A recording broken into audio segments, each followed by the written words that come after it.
안녕하세요. 톡톡 인생학교 이봄입니다. 늦은 시작이었지만 상상하던 대로 꿈을 이룬 발레리나 이은선 무용가의 두 번째 시간입니다. 발레리나면서 현대무용의 무대까지 펼쳐간 이은선 무용가의 인생 이야기 지금 시작합니다.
이제 발레 이야기를 좀 하려고 합니다.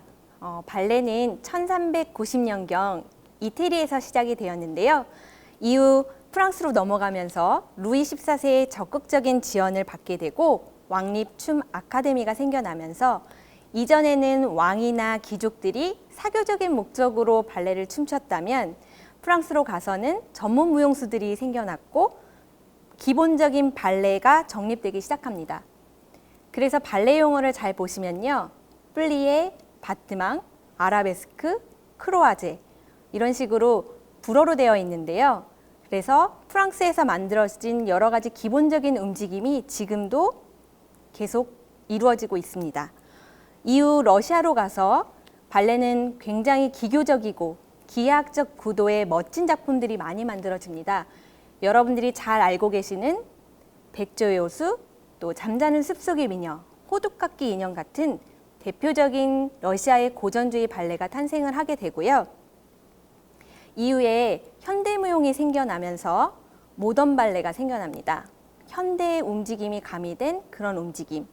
이전에 발레라고 생각하는 움직임과는 다른 그런 움직임들이 생겨나면서 모던 발레까지 이루어지게 되는데요. 제가 발레를 전공하면서 춤만 출 줄 알았는데 그 춤추는 무용수 역할뿐만 아니라 안무와 연출 그리고 작품을 기획하는 그런 일들을 하게 되었습니다. 그래서 많은 고민을 하게 되었는데요. 2002년에 저는 데뷔작 There is no one이라는 작품을 올렸습니다. 어릴 적부터 애고에 관심이 있었던 저는 대학교 시절에 창작 발표를 하게 되거든요. 그래서 소품으로 만들었던 그 창작 발레들이 다 자아에 관한 그런 내용들이었던 것 같은데요. 내가 누구인지 그리고 인간 본질에 대한 고민들이 많았던 것 같습니다. 그래서 저의 데뷔작이었던 There is no one은 성경에 나오는 38년 된 그 병자에 대한 이야기를 모티브로 얻어서 작품을 구성하게 되었고 인간의 삶에 대한 고찰이었습니다. 이후 안무작에도 살아가면서 겪게 되는 그런 내면의 이야기들을 많이 만들었는데요. Will You Join Us라는 작품이나 발레노바 정기 공연에서 공동 작품으로 만들었던 이트라는 작품에서도 그 선악과 그리고 인간의 죄성, 욕심, 탐욕, 본능에 관한 내용으로 작품을 만들었습니다. 인간은 이런 연약한 존재들이기 때문에 함께 소통하며 살아가야 한다. 그런 메시지를 담았던 것 같아요. 그리고 저는 고민에 빠지게 되었습니다. 공연을 열심히 만들어도 무용 공연에는 무용 전공한 사람들만 오더라고요. 그럼 어떻게 하면 무용 전공이 아닌 일반인들에게 무용 공연을 보여줄까 고민을 하다가 지인들한테 이제 공연 초대를 하기 시작했습니다. 그래서 초대권을 드리고 무용 공연에 와주세요 라고 했더니 처음에는 좋아하시다가 당일날 다른 일 때문에 공연에 안 오시는 거예요. 그럼 저는 객석이 비어진 채로 공연을 올려야 했습니다. 아, 사람들은 투자하지 않으면 공연을 보지 않는구나 라고 생각을 해서요. 2017년 3월 국립극장에서 만들었던 그 더웨이라는 작품을 기획하게 됐는데요. 이 작품은 유료 관객으로만 진행을 하게 되었고요. 그러니까 초대권을 만들지 않았던 최초의 공연이었습니다. 그리고 유료 공연을 만들면서 많은 사람들이 공연을 오게 하였고 그 내용면에 있어서도요. 길 위에 선 사람들, 우리의 운명 같은 사랑 이야기를 큰 타이틀로 작품을 만들었습니다. 사람들은 무용을 알지 못하기 때문에 클래식 발레도 보는 걸 되게 어려워했어요. 그래서 이 큰 주제를 가지고 작품을 구성을 할 때 클래식 작품 중에 에스메랄다라는 작품이 있거든요. 이루어질 수 없는 사랑 이야기. 그리고 두 개의 작품은 우리가 겪게 되는 죽음과 이별. 그리고 이루어질 수 없는 사랑 외에 또 운명 같은 사랑도 만나지 않습니까? 그런 사랑 이야기를 가지고 구성을 해봤습니다. 이것은 일반적인 사람들에게 무용으로서 소통하기 위한 시도였다고 할 수 있었습니다. 어느 날 바리톤 정경 선생님과 이야기를 나누는 중에 프로젝트형 공연을 기획을 하게 되었는데요. 그때 당시 일본 아마와 한국 제주 해녀의 어떤 그 경쟁이 있었습니다. 유네스코 등재를 위한 경쟁이었는데요. 예술일 수 있는 것은 예술이 가진 힘을 가져야 된다라는 고민 끝에 그 정경 교수님이 해녀를 주제로 한 바다를 담은 소녀라는 창작곡을 만들었고 그 곡에 제가 춤추는 것을 의뢰를 해주셨어요. 그래서 저도 좋은 뜻에 함께 하고 싶은 마음에 이제 안무를 하게 되었는데요. 제주 해녀, 그 해녀들이 보통 14세에서 15세 때 해녀가 되시더라고요. 그래서 저는 이 곡을 통해서 해녀들의 소녀적인 움직임을 창작 안무에 키포인트를 두고 바다를 담은 소녀를 안무하였고 대학로 JTN에서 상설 공연으로 한 달에 한 번씩 그리고 2016년 10월에 카네기 홀에 가서 외국인들에게 제주 해녀의 작품을 선보였습니다. 그 유네스코 등재 염원 프로젝트였고요. 같은 해 12월에 드디어 네, 유네스코 등재가 되었죠. 그래서 예술로 우리의 메시지를 남기는 그런 재밌는 프로젝트 공연을 기획했던 것 같습니다. 저는 이 바담소 창작 작품이 창작 발레로 이루어지면 좋을 것 같다고 생각을 해서요.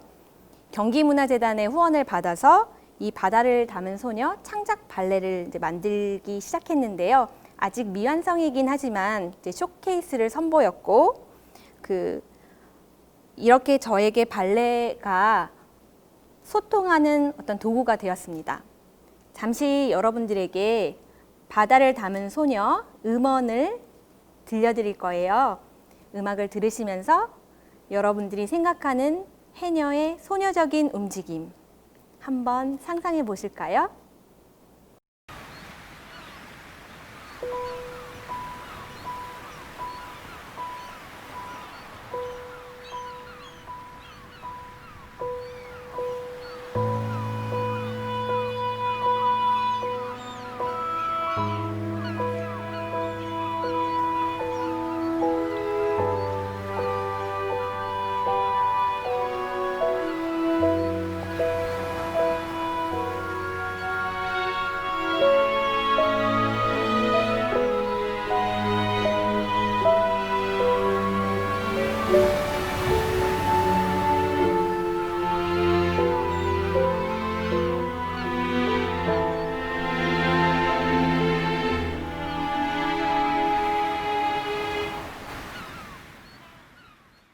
이렇게 저에게 발레는 저의 생각을 표현하는 몸짓의 언어이고, 또 춤추는 즐거움을 또 이제는 작품으로 나타내야 하겠다라고 생각했습니다. 앞서 강원국 작가님이 이 시대에 나만의 콘텐츠를 만들라고 하셨잖아요. 그런 것처럼 저는 저의 생각을 이렇게 창작 발레로 선보이고 있습니다.